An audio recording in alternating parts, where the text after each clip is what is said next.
যাবে এগুলা। পবিত্র রমজান মাস উমরা পালনের জন্য সেরা সময়। রমজানে সৎকর্মের প্রতিদান বহুগুণ বাড়িয়ে দেন খোদা। রাসূল সাল্লাল্লাহু আলাইহি সাল্লাম বলেছেন, রমজানে উমরা পালন হজের সমান। আর তাই সৌদি আরবের রমজানে ধুম পড়েছে উমরা পালনে। সারা বিশ্বে থেকে উমরা হাজিদের পদচারণায় মুখরিত হচ্ছে পবিত্র মক্কা নগরী। বিশ্বের বিভিন্ন দেশ থেকে আসা উমরা হাজিদের উপস্থিতি রেকর্ড হয়েছে চলতি মাসে। সৌদি আরবের হেরাম শরীফের তথ্য অনুযায়ী মক্কায় গ্র্যান্ড মসজিদে গেল বুধবার একদিনে সর্বোচ্চ সংখ্যক প্রায় 5 লাখ হাজি হজ পালন করেছেন। উমরা করতে আসা মুসল্লিদের নিরাপত্তা এবং সুরক্ষার লক্ষ্যে নানা প্রস্তুতি নিয়েছে সৌদি প্রশাসন।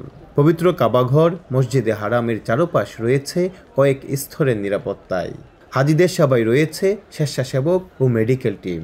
এবছর নতুন করে যোগ হয়েছে মসজিদের প্রধান প্রবেশপথ স্মার্ট সেন্সর এবং উন্নত ক্যামেরা। চালু হয়েছে হাজিদের জন্য ইজি বাইক, উমরা শেষে চুল কাটার জন্য ভ্রাম্যমাণ সেলুন।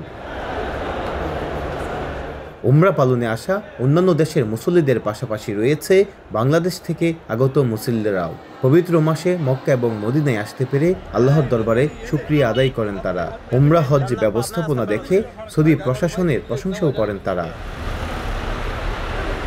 আব্দুল হালিম নিহন, মাই টিভি, সৌদি আরব।